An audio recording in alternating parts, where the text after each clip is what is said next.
Cerita Ruben Onsu jatuh di kamar mandi, sampai tak sadarkan diri hingga dilarikan ke rumah sakit. Presenter Ruben Onsu baru-baru ini berbagi cerita yang cukup mengharukan setelah mengalami insiden jatuh di kamar mandi.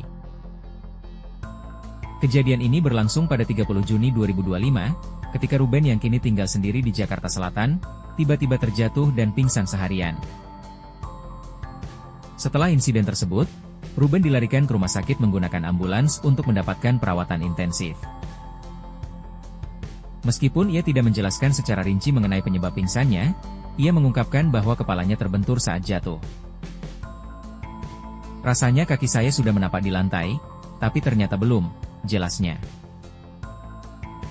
Dalam sebuah podcast yang ia hadiri pada 26 Juli 2025, Ruben bercerita merasa sangat bingung dan tidak sadar selama beberapa jam setelah jatuh. Gue jatuh di kamar mandi, mau ke kamar mandi, malah jatuh. Setelah itu, gue ke dokter. Ia merasa sangat bingung dan tidak sadar selama beberapa jam setelah jatuh. Menariknya Ruben menceritakan bahwa ia memilih kabur dari rumah sakit selang sehari dirawat. Ia mengaku tetap harus profesional dengan pekerjaannya sebagai presenter. Kapannya? 30 Juni 2025. Hilang, kesadaran, gue nggak tahu. Besoknya, tanggal 1 Juli, gue kabur dari rumah sakit untuk syuting, tambahnya. Ruben Onsu juga menceritakan bahwa saat itu, ia merasa sudah berada di dalam kamar mandi dengan bathtub yang ada di rumahnya. Perasaan gue itu, sudah sampai itu kaki. Kepala, pusing gue bangun juga, gue teriak itu nggak ada orang di rumah sama sekali.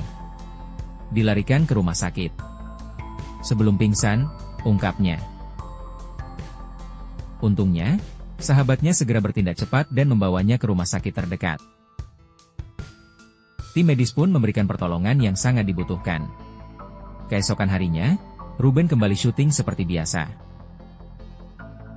Hal terakhir yang diingatnya sebelum pingsan adalah kepala pusing dan terbentur di kamar mandi. Ia menggambarkan pengalaman tersebut seperti bertanding taekwondo, kalah, lalu terbanting ke lantai. Saya sudah agak kelingan. Kepala, kebentur jeda, begitu. Pokoknya mantap deh, kita kayak lagi taekwondo, tambahnya dengan nada bersyukur.